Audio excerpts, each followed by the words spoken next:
আসতে বল, আমি এখন ঘুমাচ্ছি। তোকে ঘুম পাড়িয়ে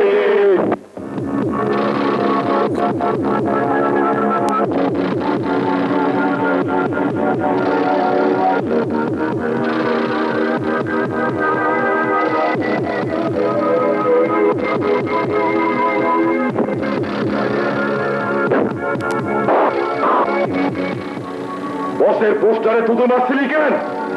ওই গমচোরের চামচা তোরা।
সেদিন তোর পোস্টারে থুতু মেরেছিলাম, আজ তোর মুখে গোবর মারলাম। কুত্তার বাচ্চা!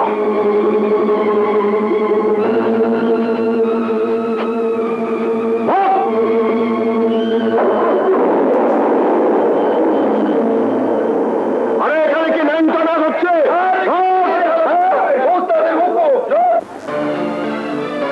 যে করেই হোক এই বস্তিতে আমাকে থাকতেই হবে। না না, আমি কোনো একা মেয়ে মেশে ঘর ভাড়া দিব না। আপনি আমাকে ভাড়া দিন, আমি কথা দিচ্ছি ইজ্জতের সঙ্গেই থাকবো। যুবতী মাইয়া, স্বামী ছাড়া ইজ্জতের সঙ্গে কেমনে থাকবা? স্বামী কই? বুঝছি, তোমার যদি চরিত্র ভালো হইব তাহলে তো স্বামীর লগে লই আইতা। যাও, তোমার আমি ঘর ভাড়া দিব না। 2 নম্বরই ভিতরে যাও, নষ্ট হয়ে যাবে আবার।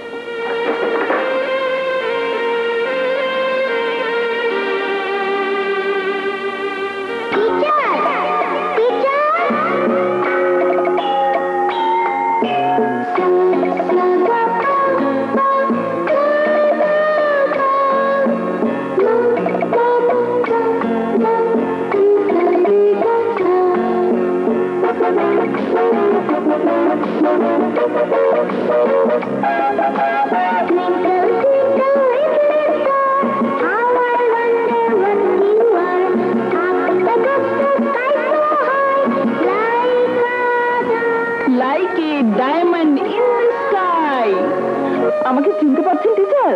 আমি আপনার ছাত্রী মিনা। হ্যাঁ হ্যাঁ মিনা, কত বড় হয়ে গেছো, মাশাআল্লাহ, দেখতেও কত সুন্দর হয়েছো।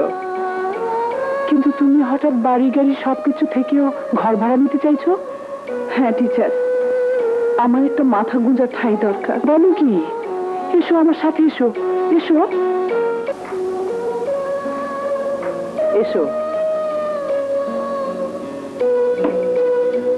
আপনি এখানেই থাকেন? হ্যাঁ, একটা স্কুলের শিক্ষকতা করি, আর একটা গার্মেন্টস এর সাথে কন্ট্রাক্ট আছে। বাচ্চাদের কাপড় সেলাই করে সেখানে সাপ্লাই দিই। এবার তোমার কথা বলো, কেন ঘর ভাড়া দিতে চাইছো? না না, নিজের এই অপমানের কথা আমি কাউকে বলতে পারবো না। তাজদিনকে ধরতে হলে আমাকে এখানেই আশ্রয় নিতে হবে। কি হলো, কথা বলছো না যে? না মানে ছোটবেলা মাকে হারিয়েছি। আমার বাবা এই বয়সে আবার বিয়ে করেছেন। সমাজে কাউকে মুখ দেখাবার উপায় নেই, তাই ঠিক করেছি আমি আর ওখানে থাকবো না। আমাকে আপনি থাকতে দেবেন টিচার? সারা জীবন প্রাচুর্যের মধ্যে থেকে এই বস্তির ঘরে তোমার মন টিকবে? সুখ প্রাচুর্যে নয়, সুখ থাকে মানুষের মনে। আমার মন বলছে আমার সুখের ঠিকানা এখানেই। আপনার এখানে যা আছে তা অন্য কোথাও নেই। মাথা গুজার জন্য একটা ঠাঁই কোথাও না কোথাও পেয়ে যাব, কিন্তু মায়ের আদর কোথায় পাবো? বেরোন না থাকতে টিচার। কিন্তু কিন্তু কি টিচার? না মানে এই বস্তিতে একটা বাজে ছেলে আছে, ভেরি ডেঞ্জারাস। যতদিন জেলখানায় থাকে আমরা ভালো থাকি, জেলখানা থেকে বেরোলেই আরো ভয়ঙ্কর হয়ে ওঠে। ওর যন্ত্রণায় কেউ শান্তিতে থাকতে পারে না, আউট অফ কন্ট্রোল। ওর ভয়ে নিজের মেয়েকে হোস্টেলে রেখে লেখাপড়া শিখাচ্ছি। তোমাকে রাখলে যদি কোনো অ্যাক্সিডেন্ট, আমাকে নিয়ে ভাববেন না। আপনার মেয়ে কি পড়ছে? ডাক্তারি। কি হয়েছে? নিশ্চয়ই ওই মাতালটা মদ খেয়ে কাউকে মারধর করছে। শুয়ে পড়ো।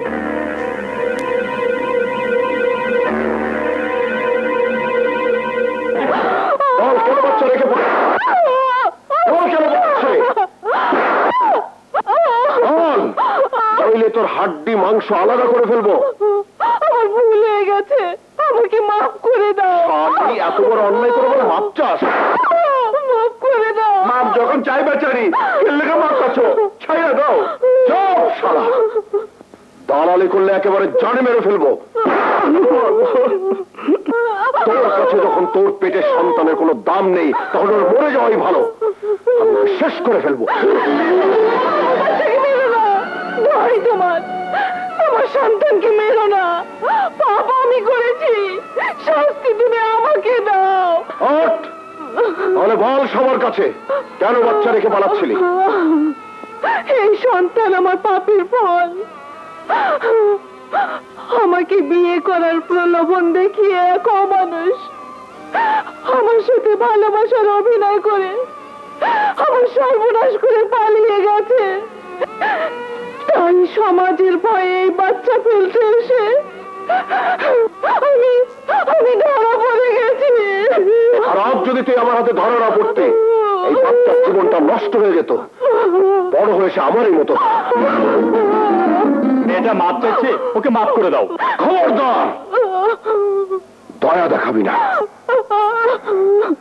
একদিন এই শিশুর মতো আমার মাও আমাকে রাস্তায় ফেলে দিয়েছিল। তখন তোরা কোথায় ছিলি? কেন দয়া করিসনি? ডাস্টবিনের ময়লায় চিৎকার করে কাঁদতে কাঁদতে আমি যখন আমার মায়ের কোল খুঁজেছি, তখন তুই কোথায় ছিলি? আরে তোরা কি করে বুঝবি? রাস্তায় পড়ে থাকা এই ফুলের মতো জীবন কত দুঃখ, কষ্ট, যন্ত্রণা সহ্য করে বড় হয়। এই এতিমদের জন্য না থাকে আপন, না থাকে পথ। আরে খোদার এই দুনিয়ায় আদর সোহাগ না পেলেও পেয়েছিলাম শুধু ক্ষুধা, ক্ষুধা আর ক্ষুধা। এক মুঠো বাসি ভাতের জন্য মানুষের দুয়ারে দুয়ারে চিৎকার করেছি। মা গো, বাবা গো, আর 7 দিন ধরে কিছু খাই নাই। এতিমরা একটু দয়া করো গো মা, একটু দয়া করো। কেউ আমার কথা শোনেনি। সবাই আমাকে লাথি মেরে কুকুর বেড়ালের মতো তাড়িয়ে দিয়েছে। আমি সবকিছু সহ্য করেছি, শুধু পারিনি পেটের ক্ষুধা সহ্য করতে। এই পেট আমাকে অন্ধকারে টেনে নিয়ে যায়। তারপর আমি পাই জেলখানার রুটি, গায়ের কাপড় আর মহাজনদের কাছ থেকে আদায় করা চাঁদার টাকা। এই দুনিয়া বড় খারাপ। আরে এই দুনিয়ায় যা কিছু পেলাম খারাপ হওয়ার পরেই পেলাম। অপরাধ কার? আমার আমার